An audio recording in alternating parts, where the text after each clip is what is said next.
Año tras año hemos avanzado de la mano con nuestros asociados, apoyándonos mutuamente, tomando decisiones dignas en procura de su bienestar, construyendo un mejor porvenir para ti y los tuyos, fomentando la confianza que de buena fe nos ha hecho crecer y perseverar para alcanzar un mejor futuro. 70 años después, seguimos más fortalecidos gracias a ti, a tu confianza, a tu buena fe, creyendo que sí se puede, apoyándonos mutuamente para el logro de una mejor sociedad. Hoy mantenemos nuestro compromiso de seguir trabajando junto a ti, construyendo bienestar y soluciones solidarias para satisfacer tus necesidades y mejorar tu calidad de vida. Cooperativa La Altagracia. El cooperativismo es solución.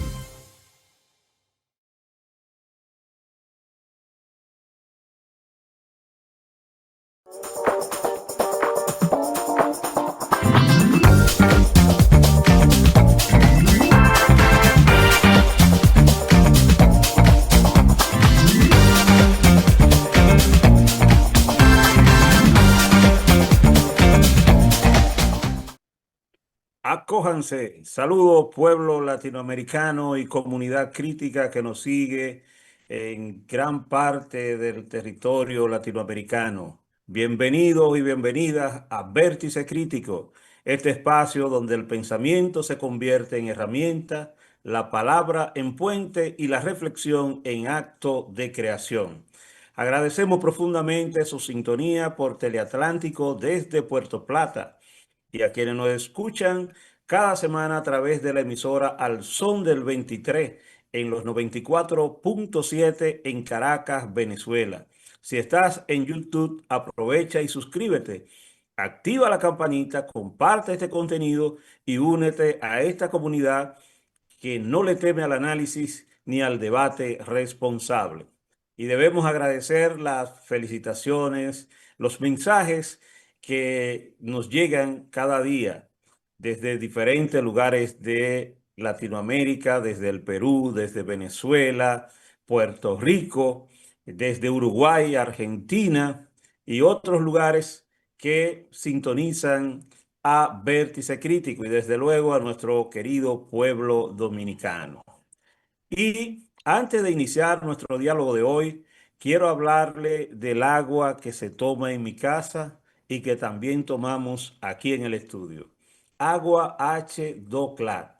Esta es el agua que toman en mi casa y la que yo recomiendo, porque hablamos de agua, estamos hablando de salud, pureza para la comunidad y prefiero recomendar agua H2Clat, procesada por la cooperativa La Altagracia con la más alta estándares de calidad y al mejor precio del mercado. Es la que tomo, la que comparto con mi familia y la que respaldamos aquí en Vértice Crítico. Calidad garantizada, agua H2Clat de la cooperativa La Altagracia.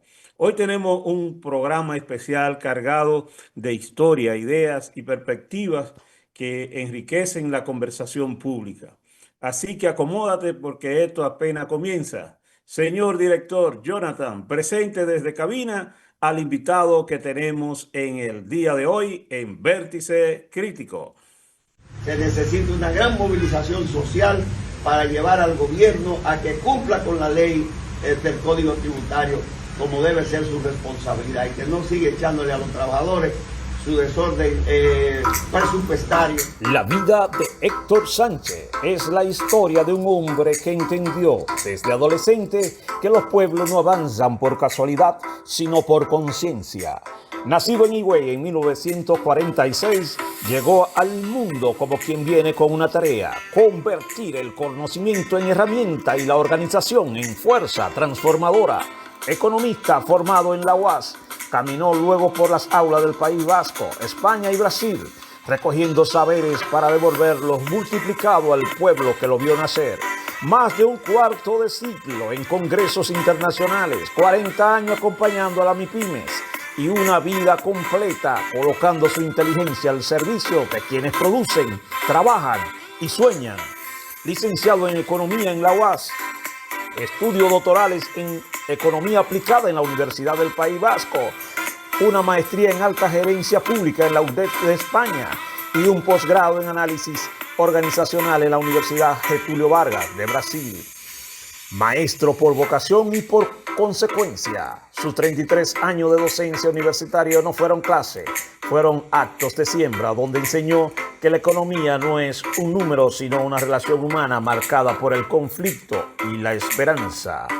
Maestro veritísimo de la UAS, su hoja de vida está tejida con luchas, desde los días jóvenes en el movimiento estudiantil hasta la fundación de organizaciones que hicieron de la justicia social una práctica cotidiana. Morena, Unión Patriótica Antiimperialista UPA, Frente Patriótico, Partido de los Trabajadores Dominicanos PTD, MPT Hoy, Patria para Todos y Todas.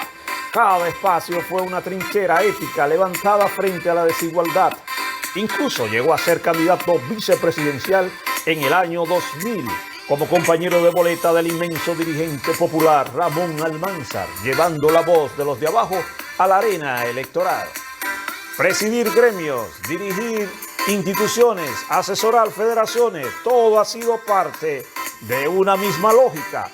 Fortalecer a quienes producen con sus manos y sostienen con su esfuerzo la vida colectiva. En lo íntimo, su historia también es resistencia. Junto a la doctora Mantina de la Rosa ha sostenido 51 años de amor, construyendo una familia que también comprende que la dignidad es un proyecto heredable. Así es Héctor Sánchez, un hombre que eligió caminar del lado de la gente, sencilla, convencido de que la transformación no se decreta, se organiza, se estudia y se lucha. En Vértice Crítico recibimos al economista Héctor Sánchez. Saludos Héctor, bienvenido a Vértice Crítico. Es un gran placer compartir esta hora contigo y con tus conocimientos. Saludos José Espinal y a Jonathan. Nos alegramos mucho y nos satisface de sobremanera la oportunidad que ustedes nos dan de conversar con el público dominicano y latinoamericano caribeño y con el mundo de problemas que atañen a 8.700 millones de seres humanos que tiene hoy la humanidad. Siempre nuestra audiencia nos pide que iniciemos hablando con los invitados de sus orígenes, porque eso nos permite ver en retroactiva qué ha sido su vida, a qué ha estado dedicado. Y quisiéramos saber, maestro Héctor Sánchez, cómo era el ambiente familiar y social de su familia en Higüey, cuáles son sus orígenes. Bueno, mira, yo nací en un campo, le llaman Nisibón, en la Guama de Nisibón, un campo muy alejado en el 46, en la era de Trujillo, que incluso los caminos vecinales eran muy difíciles. Una familia de agricultores de origen ganadero. Mi abuelo era ganadero en Nisibón, como casi todos los higüeyanos de esa época. Y mi padre, pues, que era el mayor de ellos, se dedicó a la ganadería y a la agricultura. Mi madre era también hija de un agricultor ganadero, apellido Castillo, ¿verdad? Por eso yo soy Sánchez Castillo, Nicasio Castillo, mi abuelo por parte de mi mamá, y Cristóbal Sánchez por parte de mi papá. Ambos se dedicaban a las mismas actividades, la ganadería y la agricultura. Por eso yo vengo de una familia agricultora, ganadera. En ese tiempo, pues, acompañaba a mi padre en todo lo que tiene que ver con las actividades agrícolas. Los muchachos en el campo ya a los 4 o 5 años estamos trabajando. Yo tenía que levantarme muy temprano a acompañar a mi padre en sus actividades. Tanto en lo que llamamos en el campo achicar becerro para evitar que detecten la vaca de tiempo, ¿verdad? Y en lo que tiene que ver con la agricultura en el conuco. Después de ahí de Nisibón nos trasladamos a otro campo de Higüey llamado El Corozo, que hoy donde está Punta Cana, por ahí, toda esa zona por ahí. Nosotros vivimos en esa zona mucho tiempo, hicimos agricultura por ahí. Y de ahí, en el año 55, nos trasladamos a La Romana. Y en La Romana ya mi papá se convierte en un obrero del Central Romana, que era la única empresa industrial, agroindustrial que había en Romana. Y ahí fue donde yo hice los estudios primarios y secundarios en La Romana. Pero durante mi juventud, mi adolescencia en la Romana, yo me dediqué mucho a la religión católica, por eso fui presidente de la Acción Católica apenas teniendo 14 años, y al estudio sistemático, por eso también fui presidente del Club de Ciencia que se fundó en el Liceo Tiburcio Millán López. A muy temprana edad y a la lucha estudiantil. Mi primera militancia fue en el Partido Social Cristiano, que dirigía Alfonso Moreno Martínez y Josefina Padilla. En esas elecciones del 60, las primeras elecciones que se hicieron en el 62, yo participé junto con ellos. Yo era dirigente de la Juventud Revolucionaria Cristiana Estudiantil, la JRC, Juventud Revolucionaria Cristiana, era como se llamaba en los liceos. Y compartía con todos los compañeros de la UER y toda la fuerza progresista de ese entonces en la Romana. Y tenía una vida muy activa. Fui microempresario, tenía una pequeña empresa ya a los 12 años, dedicada de confitería y distribución de revistas en la Romana para poderme sostener, porque como era hijo de un obrero ya en la Romana, los recursos eran escasos y tenía que trabajar de muy temprana edad para combinar trabajo, estudio y subsistencia y ayudar a mi familia. Era que yo comencé una vida de trabajo y de estudio y de producción a muy temprana edad. Ya a los 4 años yo estaba trabajando con mi padre en agricultura y ayudándolo. Y en la Romana que nos trasladamos desde los 10 años hasta casi 18 años, combiné estudios, trabajo y producción para convertirme en microempresario a tan temprana edad, ¿verdad? Y trabajé muy duro y después de ahí fue que me trasladé en el 1966 a la capital a trabajar con una institución social de la iglesia también que dirigían los curas lasallistas, llamada Instituto de Promoción Social, donde fui promotor social por 2 años. Y ahí fue donde yo me metí de lleno en la política, me metí en los barrios, todos los barrios de la capital, y conocí sus grandes, y viví en casi todos los barrios de la capital, y conocí sus grandes problemas sociales. Y entonces fui aumentando mi capacidad política, ¿verdad? Porque para ser promotor social tenía que conocer la realidad económico-social de los barrios del país. Y a partir de ahí, pues, ya viene una historia bastante larga de lucha sistemática a favor del pueblo y de los diferentes sectores sociales. Podríamos decir, Héctor, entonces que ese ambiente familiar en que usted se desarrolla en la infancia, la adolescencia y ese recorrido por los barrios marcó su visión del trabajo, su visión de la justicia y la solidaridad. Sí, me llevó a tomar conciencia de los grandes problemas nacionales y de la clase social y los grupos, sobre todo marginados societarios, de la grande mayoría nacionales y a definir mi compromiso con ellos, siendo consecuente con mi origen y posición de clase, ¿verdad? Que a la que he tratado de ser consecuente siempre, no traicionar de dónde vengo y los sectores sociales de dónde vengo. Y he hecho un gran esfuerzo por ser consecuente con eso, defendiendo sus intereses, organizándolo, educándolo, concienciándolo, movilizándolo por sus intereses.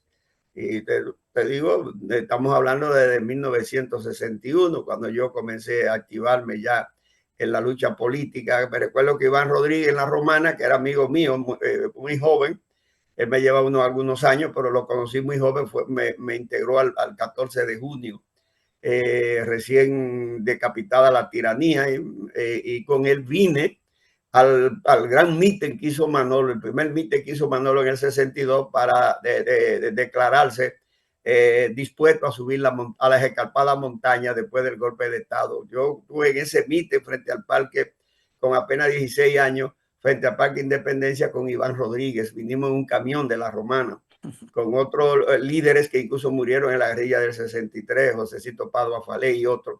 Iván me comenzó a incursionar en el 14 de junio. Y de ahí, a pesar de que yo después me inclino un poco al social cristiano, pero ya venía con la inclinación a las fuerzas progresistas y democráticas del país, impulsado por Iván Rodríguez, que éramos amigos y nos conocíamos en el Central Romana, donde él trabajaba como listero. Listero le llaman allá en la Romana en ese entonces a lo que llevan el control de los horarios de trabajo de los trabajadores para reportarlo para que le paguen la semana. Y ese era el trabajo de él en los años 55 hasta el 57, 58, que fue cuando yo lo conocí en la Romana. Iniciamos un proceso de acercamiento, ¿verdad? De manera que como tú ves, toda una vida, toda una vida. Yo prácticamente me inicio en la política a muy temprana edad, en los años 61, yo apenas tenía 15 años, nací en el 46. En la era de Trujillo no te puedo decir que fui antes, que conspiré y trabajé, porque todavía no tenía la conciencia ni la formación suficiente. Yo no fui del 14 de junio clandestino, ni participé en ese proceso. Fue después de la muerte de Trujillo, en el 61, cuando yo comienzo a integrarme a todas las actividades políticos sociales hasta la fecha. Héctor, ¿en qué momento exacto usted dijo, quiero dedicar mi vida a transformar la sociedad? O sea, ¿en qué momento se empodera de esa conciencia crítica? Yo te puedo decir que a partir de 1968, cuando Muy ya bien. yo en el Instituto de Promoción Social adquiero conciencia social, nosotros nos decidimos formar un movimiento clandestino llamado Movimiento de Revolución Nacional. Mira, con el mismo nombre de AMLO en México, Morena, así le llamábamos, que era un movimiento clandestino para organizar los sectores sociales diversos que tenían una situación de exclusión y de explotación social en el país. En el 68, entonces, yo me integro a ese proceso. Después, el movimiento es el que crea los estudiantes conscientes, que tú has oído hablar de ello en Santiago, ¿verdad? Que yo Correcto.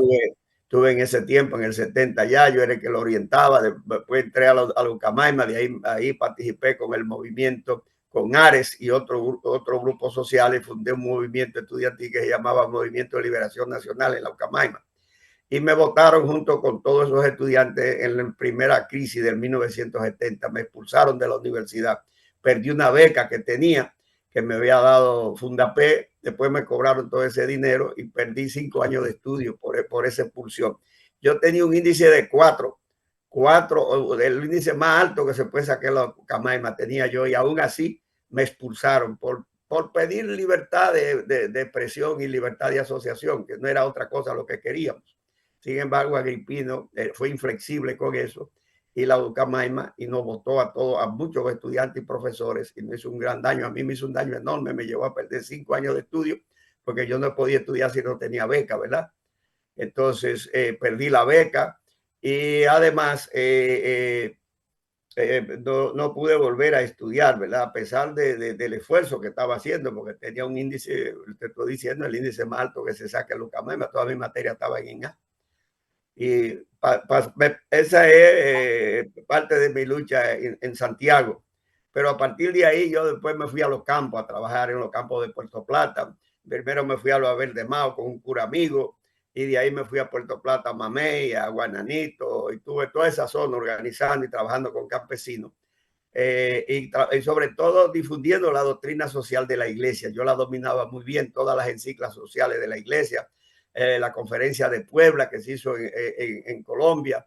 Todo eso yo lo tenía muy claro, y la Biblia la conocía profundamente, el Nuevo Testamento, y yo era una especie de teólogo de la liberación en ese entonces, muy adelantado a aquella teología de la liberación.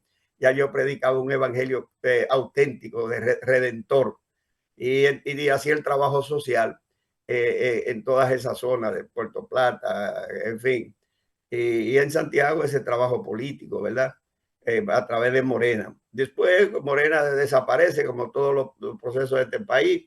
Termina la gente dividiéndose, y entonces estuve muy de cerca de la línea roja del 14 de junio. Por eso es que yo soy fundador del PTD, que nace precisamente por la línea roja.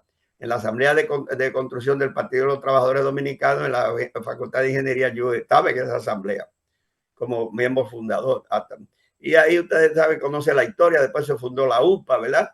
Para participar en el 88. Y a mí me pasaron del PTD a trabajar con la Unión Patriótica, que era una organización democrática, amplia, abierta, no clandestina. Y ahí el primer presidente fue el licenciado Franklin Franco. Después fue Ignacio Chapines Rodrigo, odontólogo, y finalmente el tercer presidente fui yo, la Unión Patriótica. Y de la Unión Patriótica entonces pasamos, después dimos un salto y creamos el movimiento Patria para Todo, MPT, que después se fusiona con el Partido Nueva Alternativa de Ramón Amarza. con la Unión Patriótica y Ramón Almanza, yo participé en el último proceso electoral que participó Ramón Almanza, que no fue en el 2000, como dice, fue en mayo del 2004. Eso fue un error. En mayo del 2004 fue que participamos, cuando Hipólito Ramón Almanza fue candidato a la presidencia y yo la vicepresidencia. Él por el Partido Nueva Alternativa, el Partido de la Sigua Palmera, y yo por la Unión Patriótica. Que caímos presos. Sí, caímos varias veces. El atrevimiento del gobierno, dos candidatos presidencial y vicepresidencial. Fue lo que en la Pasteur caímos presos, estuvimos hasta la medianoche prácticamente. Sí, nos agarraron presos y nos llevaron al palacio. Y le dije yo a Ramón, no vayamos, que nos van a dejar presos. No, vamos para allá, que para hablar con nosotros. No vayamos, se lo dije varias veces. Tú verás que nos van a dejar, y nos dejaron ahí hasta la medianoche, precisamente contraviniendo la Constitución y las leyes electorales. Los candidatos no se pueden detener bajo ningún concepto, pero nos llevaron al palacio, porque era una época, aquí siempre ha habido una época de trujillismo. Trujillo murió en el 61, pero su conducta y su práctica, eso hacía, sobre todo las Fuerzas Armadas y la policía, que fueron creadas por Trujillo, han mantenido esa actitud represiva. Nunca ha habido una civilización y mucho menos una apertura democrática en las Fuerzas Armadas y la policía en este país. Y es difícil que lo logremos, porque eso requiere una mentalidad diferente, una formación diferente, un civismo diferente, que no lo tienen, porque de que tú le das un arma a un policía o a un guardia, ya ellos se creen que son dioses para abusar de la gente, no para contribuir al bienestar de esa gente. ¿Tú ves? Por eso se cometió ese abuso de tener dos candidatos. Eso es una violación totalmente a la ley electoral y a la Constitución. Y Ramón, ingenuamente, como era tan sano, dijo, no, vamos, no, tú verás que ellos nos van a dejar ir de una vez. Hubo que luchar mucho para que nos soltaran de ahí, sobre todo la esposa de Ramón Almanza, Mari Cantizano, moverse mucho, y los que estaban fuera para que nos dejaran salir a mí y a él de la policía, del Palacio de la Policía Nacional. Estaba tú, estaba Manuel Salazar, estaba Iván Rodríguez y estaba yo, y creo que un compañero más de San Francisco. Héctor, pasando esa cercanía que es importante para que la población conozca la parte humana, quisiéramos pasar a la parte, iniciar dialogando contigo en la parte internacional. ¿Cómo interpreta el escenario internacional actual, marcado por tensiones geopolíticas, guerra, la disputa por recursos estratégicos, sobre todo recursos naturales? ¿Cuál es la interpretación y el balance que tú haces del escenario internacional en este momento? Mira, el escenario internacional actual y el comportamiento de Donald Trump y de varios gobiernos de derecha en el mundo no es más que el resultado de 30 años fallidos de la oligarquía financiera internacional con su política neoliberal.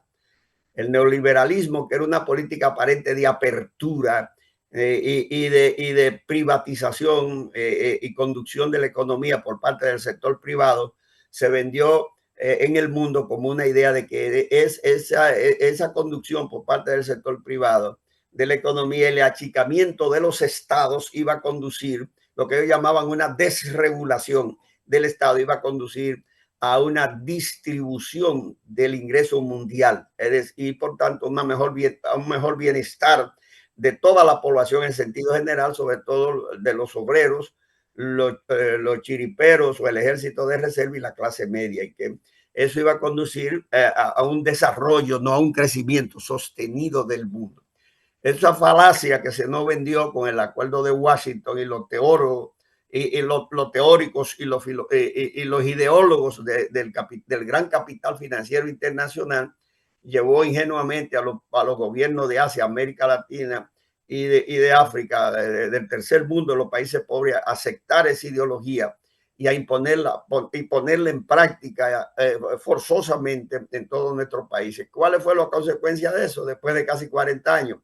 Una alta concentración de todas las riquezas, de tal manera que hoy el 1% de la población mundial, que son 8.700 millones de gente, el 1% son apenas 800.000 personas, controlan la mitad de toda la riqueza del planeta, entiéndase, el dinero, la tierra, propiedades inmobiliaria, las obras culturales, dinero en efectivo, tecnología, controlan todo y son dueños no solamente de la gran riqueza internacional, sino que la mayoría de esos países ricos controlan entre 25 y 40% del ingreso nacional, de lo que se produce anualmente.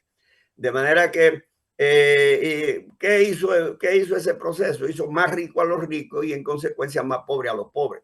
Pero ese proceso también creó una nueva situación, empujada sobre todo con la aparición de la República Popular de China en el 1949, que una sociedad semifeudal inicia un proceso de construcción de socialismo, y que lo fue adaptando a la realidad nacional hasta convertir una nación eminentemente pobre, que casi vivía del opio y de la droga, en la segunda potencia económica mundial y la primera en el comercio, tecnológicamente compitiendo con Estados Unidos, y yo te diría que militarmente también hay capacidad de competir con Estados Unidos, que hoy tiene una relación con 80 naciones de cooperación, de solidaridad y de desarrollo común, que se llama a través de la ruta y la ruta de la seda, ¿verdad? La franja y la ruta de la seda. Y que ha puesto al mundo a que ya no dependa de una sola nación. El hegemonismo de Estados Unidos en los últimos 20 años se ha ido deteriorando progresivamente con el fortalecimiento y la potenciación de la República Popular China, y después del desmoronamiento del bloque socialista en 1991 y posteriormente el rescate por parte de Putin de la Unión Soviética, y su recomposición, es otra nación que, sobre todo con la guerra de Ucrania, se ha llevado a fortalecer una política de manera independiente, dándose cuenta de que la Unión Europea y Estados Unidos se han unido y han manipulado a Zelensky y a Ucrania para tratar de retener su desarrollo y aplastarlo. Y hoy la Unión Soviética también, Rusia, no hablemos de Unión Soviética, rectifico, Rusia, con el equipo que la dirige, es otra potencia. Siempre fue una potencia competitiva militar con Estados Unidos, pero económicamente también, que compite con Estados Unidos. A eso súmale el bloque europeo, que aunque está sujeto y avasallado por Estados Unidos, la Unión Europea es un bloque con más de 60 años en construcción, y que está compuesto por 27 naciones, antes por 28, pero ya se fue Inglaterra, se salió de él. Y entonces tú tienes hoy cuatro grandes sectores, naciones y bloques que se disputan el control y el desarrollo del mundo. Estados Unidos todavía sigue siendo hegemónico como la primera potencia, la República Popular China como la segunda potencia del mundo, la Unión Europea como bloque, tú dirías el conjunto, las 27 naciones, incluyendo los que están en el euro, en la Unión Monetaria, como tercer bloque, y Rusia como el cuarto bloque. Pero súmale a eso un bloque último que se ha formado, poderoso, que es el que tiene la mayor producción y la mayor capacidad, yo te diría, tanto poblacional como económica y política, que es lo que se llama el BRICS, el bloque integrado por Brasil, por Rusia, por la India, por la República Popular China y por Sudáfrica, que ya tiene alrededor como 20 o 30 naciones más que quieren integrarlo, que es un bloque económicamente poderoso que controla la mayor cantidad de producción del mundo. Entonces, y las naciones más poderosas en el mundo, porque ahí está Rusia y está China. Y la India, que se va perfilando como la tercera economía del mundo. Y los recursos naturales también. Entonces, controlan la mayor cantidad de recursos humanos y naturales: petróleo, oro, minerales, agua, el agua, que es el recurso principal para el planeta hoy y en el futuro, los bosques, en fin. De manera que el BRI hoy incluso se está planteando su propia moneda fuera del dólar, que va a ser un golpe mortal para el dólar y para el hegemonismo monetario de Estados Unidos. En fin, como tú ves, hoy tenemos un mundo multipolar con las fuerzas de control económica, política, social, financiera muy redistribuida entre varios bloques y varias potencias. Por eso es un error de Trump creerse él que va a dirigir el mundo como le dé la gana en esa situación actual. No, Donald Trump no entiende lo que está pasando en el mundo hoy. No entiende que el neoliberalismo fracasó, que eso trajo una recomposición nueva del mundo y que el hegemonismo de ellos pasó hace tiempo, y sobre todo que ellos perdieron su incidencia en América Latina porque los gobiernos demócratas anteriores y él como gobierno republicano abandonaron América Latina y China se metió. China estableció unas relaciones sólidas con los países latinoamericanos y caribeños, con todos, de cooperación y de comercio, y perdieron la incidencia sobre América Latina, que era su patio trasero. Ahora la quiere recuperar a la fuerza, violando las leyes internacionales, los convenios internacionales, la lógica y la situación real del mundo. Porque imagínate que Donald Trump invada a Venezuela o cualquier país de América Latina, lo que va a pasar, cuál va a ser la posición de China, de la India, del BRIC, cuál va a ser la posición de Rusia frente a eso. Y de la misma Unión Europea, que no puede arriesgarse. Y los pueblos latinoamericanos también, no, y de que todos los tienen pueblos gran incidencia por latinoamericanos su que presencia en son Estados Unidos. bolivarianos, martianos, que creen en la unidad y tienen su unidad a través del CELAC, y acaban de hacer una asamblea donde ratifican que van a luchar juntos por mantener su zona de paz y de seguridad y su cooperación mutua. Entonces Trump quiere ignorar eso. Eso es una locura de parte de él. Lo que a mí me llama más la atención es que un país que aparentaba tener institucionalidad e independencia de poderes, hoy Trump esté manejando el Congreso, esté manejando el sistema judicial, esté manejando esa nación como si fuera una finca de él, una propiedad de él. Va que tú veas cómo ha involucionado Estados Unidos. Eso parecía inverosímil, imposible que lo hiciera ningún gobierno antes, sin que lo destituyera el mismo Poder Judicial o el mismo Congreso. Y hoy él usa todo eso, todas esas instituciones como le da la gana, y por eso manda esa tropa inverosímil de que a perseguir narcotráfico y aplicarle la muerte extrajudicial ilegal totalmente, porque es lo que tú tienes que hacer, que viola la ley, apresarlo y someterlo a la justicia.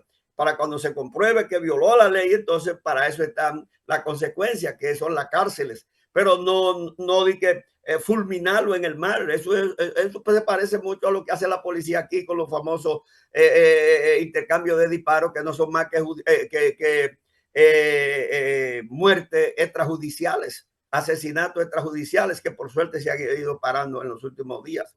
Entonces eso es lo mismo que está haciendo Trump. Por eso el CELAC en su último encuentro protestó totalmente contra esa actitud de presión y de prepotencia de Trump al mandar todas esas tropas al Caribe y al Pacífico, que debió haberlo retirado hace tiempo. En otra época el Congreso de Estados Unidos hubiese hecho que la retirara, igualmente el Poder Judicial, pero vuelvo y te dije que Estados Unidos ha evolucionado mucho institucionalmente, y esa democracia que se veía en el mundo como una democracia sólida es una democracia fallida, muy debilitada hoy en día, y va a fracasar en ese intento, igual que su política de fijación de aranceles. Los aranceles, la política comercial mundial, las Naciones Unidas la definen y la manejan a través de la OMC, la Organización Mundial del Comercio. No puede ser voluntad de un individuo. Y los impuestos que tú le cobras a las naciones por el comercio internacional lo define la productividad y competitividad de cada país. Eso no es voluntario. Es la economía lo que dirige, pero él cree que la política, que es su deseo de hegemonismo y de controlar otra vez el mundo y América, para los americanos, él cree que eso está por encima de las leyes económicas, y ese va a ser su fracaso. La economía se impone por encima de la política. Como dijo un gran sabio, siempre la política no es más que una manifestación concentrada de la economía, no es al revés.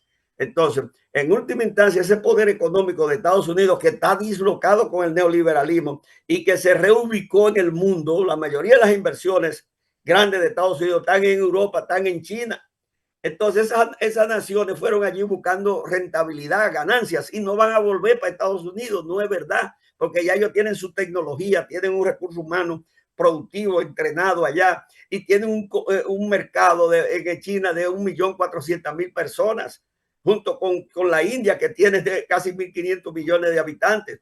Y van ellos a Y perder la esa deuda que Estados oportunidad. Unidos, la deuda que Estados Unidos también tiene con China y con otras naciones que es impagable. Claro, un país altamente endeudado, enormemente endeudado. A China le debía casi 4 trillones de dólares. Lo que pasa es que China inteligentemente, cuando vio esa posibilidad de que Trump volviera al poder, comenzó a colocar su bono y a venderlo, los bonos soberanos de Estados Unidos en el mercado, para deshacerse un poco de esa deuda con Estados Unidos, ¿verdad? Para que no se le metiera a Trump en un momento dado, congelar esos bonos y no pagarlo. Porque él cree que puede hacer lo que él quiera en el mundo. Tremendo error. Ojalá rectifique y que el grupo económico de Estados Unidos someta a Trump a las leyes económicas, al orden legal, al orden institucional mundial, a lo que conviene, que son relaciones fraternales de cooperación, de solidaridad para salvar este planeta y salvar la humanidad, y para impulsar la economía mundial, que ahora tiene una crisis terrible, precisamente por esos errores de él de fijar aranceles, impuestos al comercio internacional de manera antojadiza. ¿Está claro? Y de tratar de Héctor, retornar los capitales de Estados Unidos para Estados Unidos, sin tomar en cuenta que hace años que están funcionando rentablemente en Europa y en China, en la India, y algunos de ellos hasta en Rusia. Héctor, el señor director Jonathan Peña nos está pidiendo una pausa. Pausamos y Okay. regresamos en breve. Porque somos el alma de esta tierra, de estas aguas y de estos árboles. Vamos a defender a nuestra madre naturaleza. Yo me alisto al tricolor.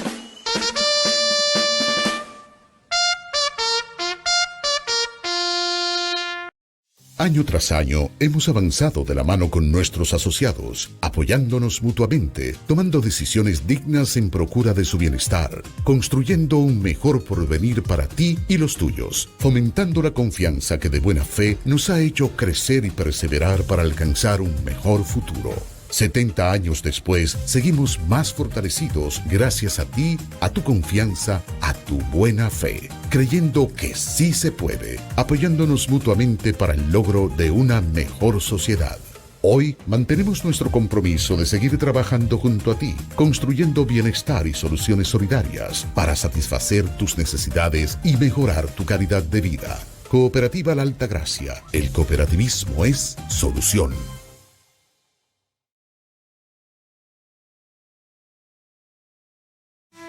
Estamos de vuelta, desde la palabra y la razón, pensamos el presente con otra visión. Vértice crítico, la crítica también es creación. Estamos de vuelta, desde la palabra y la razón, pensamos el presente con otra visión. Vértice crítico, la crítica también es creación. Que la crítica también es un acto de creación.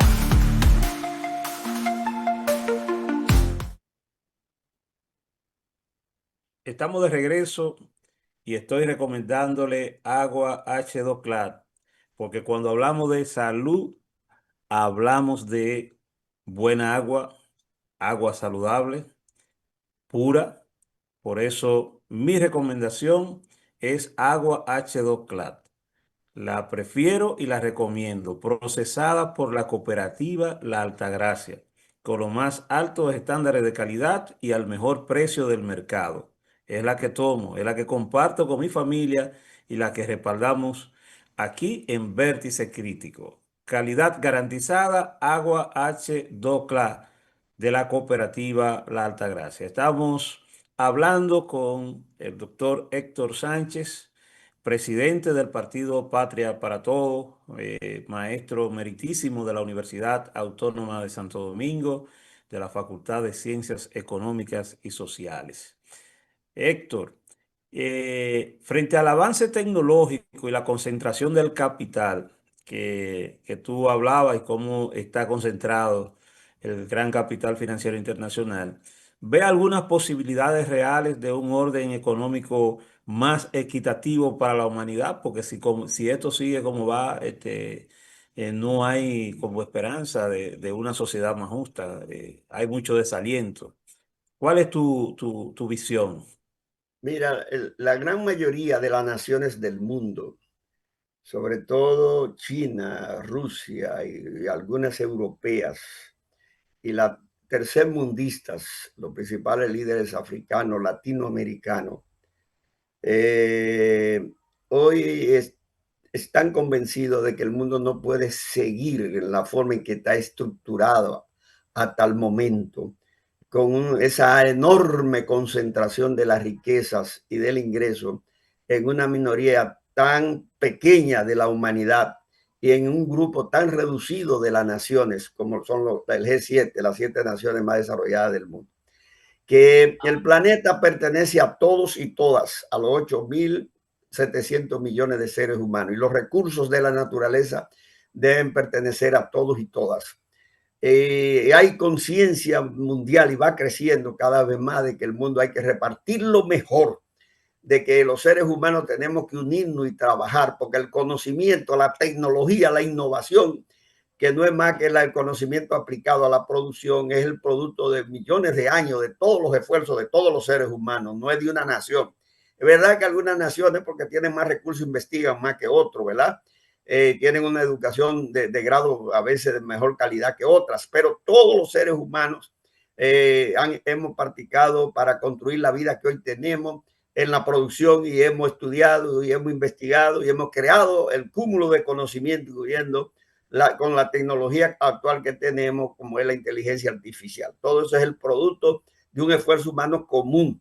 La naturaleza es el hábitat de todos los seres humanos. Por tanto, esa distorsión que los sectores minoritarios, por razones económicas individuales, pecuniarias y por una concentración y un egoísmo desmedido, hoy le han creado tanto daños, le han hecho tanto daño a la naturaleza, pues consumiendo irracionalmente los recursos de manera desmedida, igualmente, pero no solamente consumiéndolo en extremos, sino dañándolo.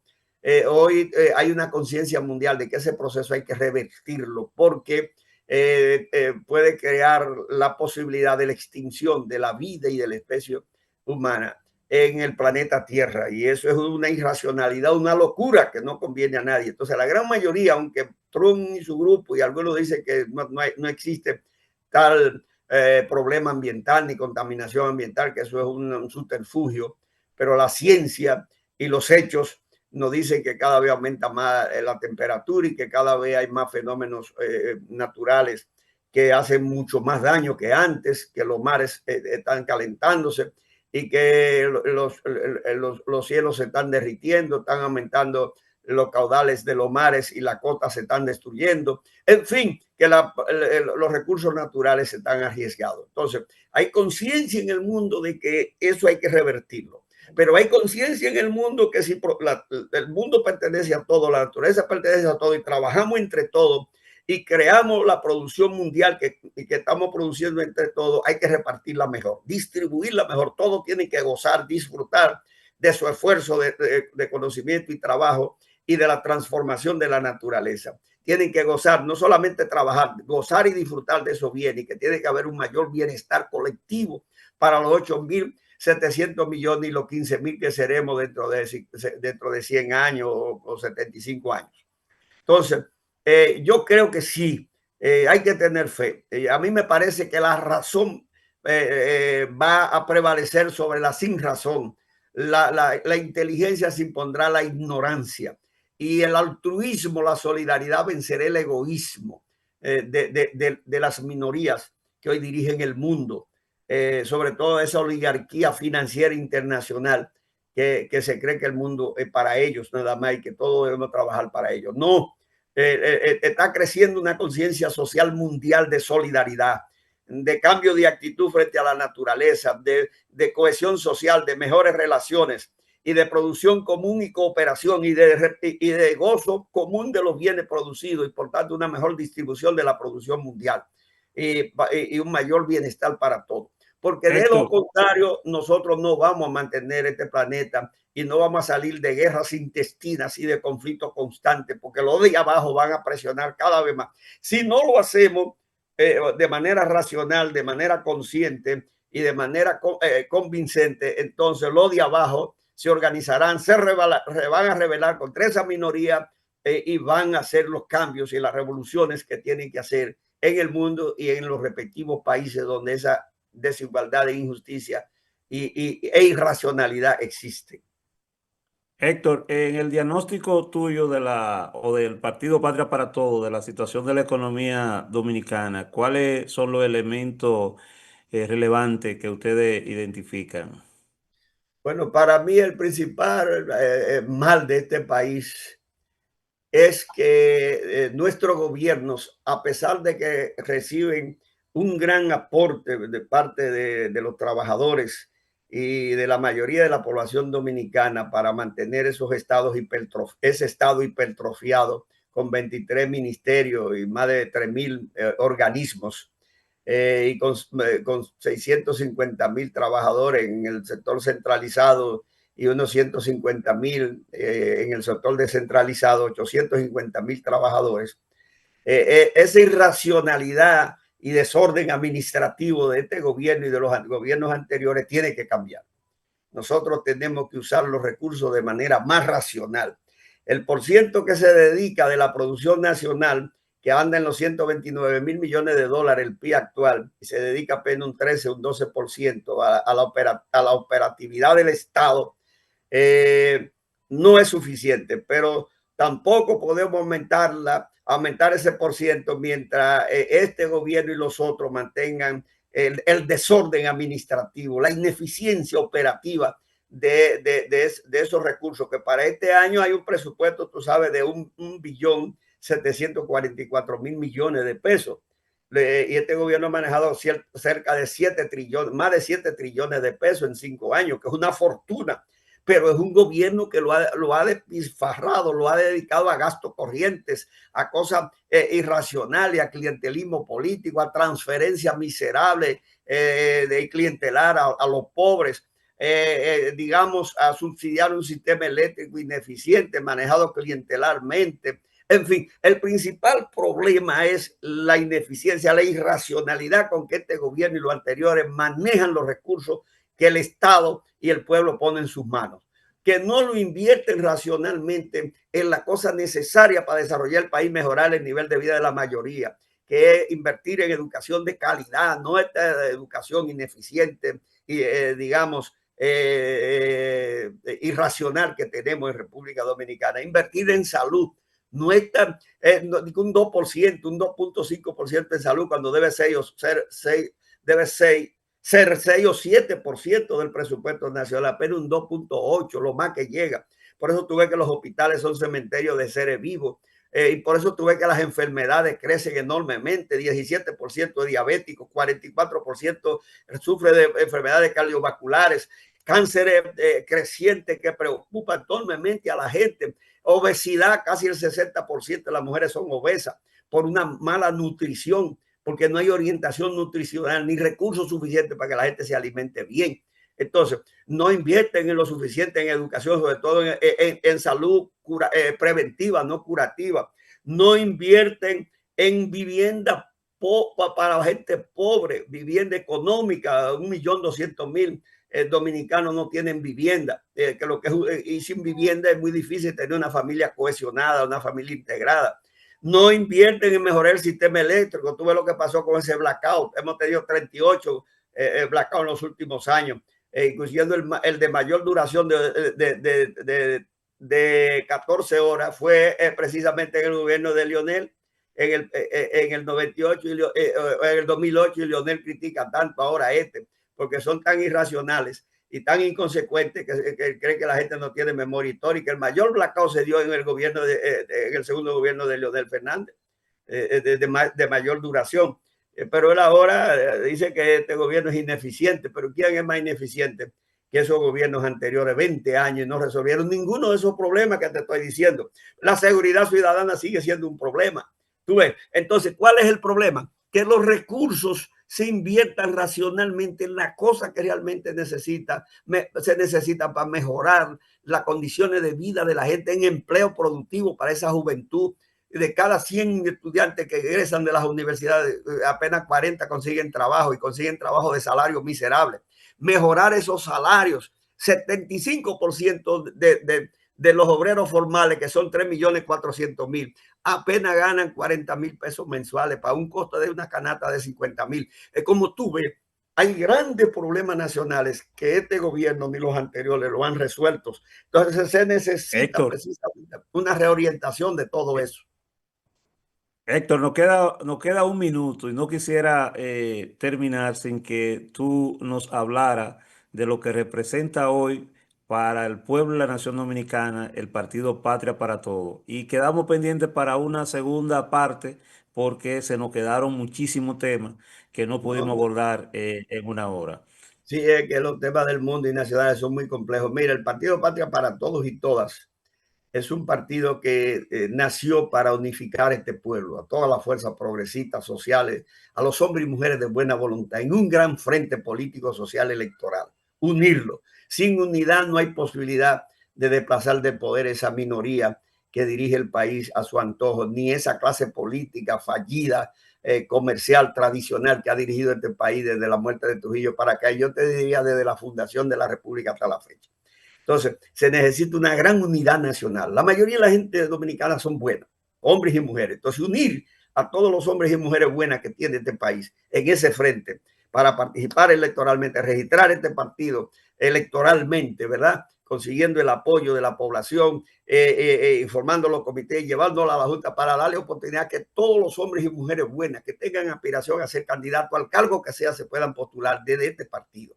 Pero gente honesta, seria, y hacer las transformaciones y aplicar el programa de gobierno que nosotros tenemos, la visión que tenemos de la nación que queremos, que es una nación de bien para todos y todas, una nación de gente honesta, seria, racionales, tú ves, con dignidad, que respete la autodeterminación de los pueblos, la soberanía de los pueblos, que no se arrodillen frente a los grandes pensando que no lo pueden vencer o que no se pueden enfrentar con ellos. No, exigir respeto y cooperación mutua, independencia y libertad y soberanía, que es lo que necesita un político serio y honesto, y manejar los recursos del Estado con racionalidad, invirtiéndolo en lo que hay que invertir y no robárselo, pero trabajando todos y todas juntos, las fuerzas progresistas, las fuerzas populares, los hombres y mujeres independientes buenos que hay, unirlo en una gran fuerza política que nos permita vencer ese sectarismo, esa falta de visión que nos ha impedido llegar al poder. Ese es el trabajo nuestro, Joselito.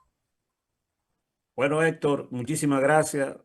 Quedamos comprometidos con una segunda parte que coordinaremos más adelante. Y agradecemos al doctor Héctor Sánchez que en el marco de su complicada agenda ha dedicado esta hora a compartirlo con nuestra audiencia. Llegamos al final de esta edición de Vértice Crítico, un espacio donde seguimos apostando por la palabra honesta, el pensamiento riguroso y el compromiso con una sociedad más justa. Agradecemos profundamente a nuestra audiencia y nos veremos en un próximo episodio. Adelante, señor director. Muchas gracias. En Vértice Crítico llegó la Navidad.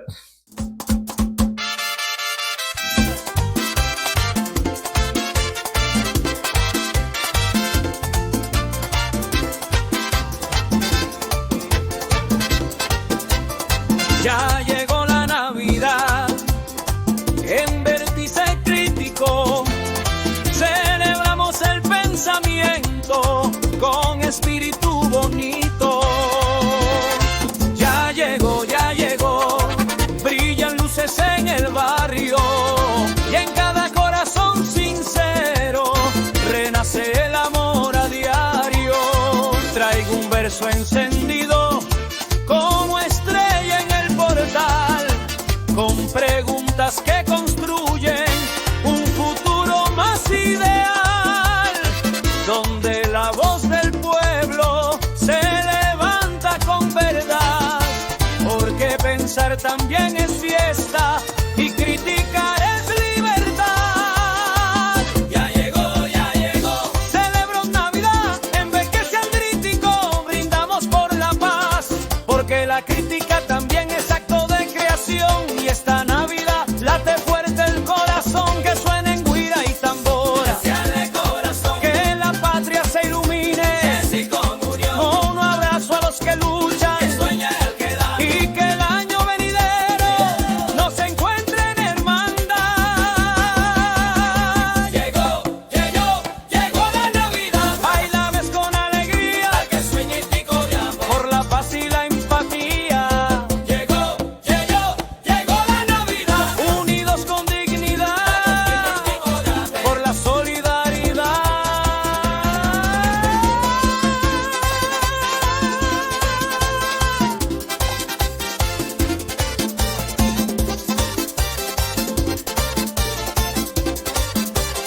Ay, pásame esa tambora, que la fiesta va a empezar, que la crítica es esperanza.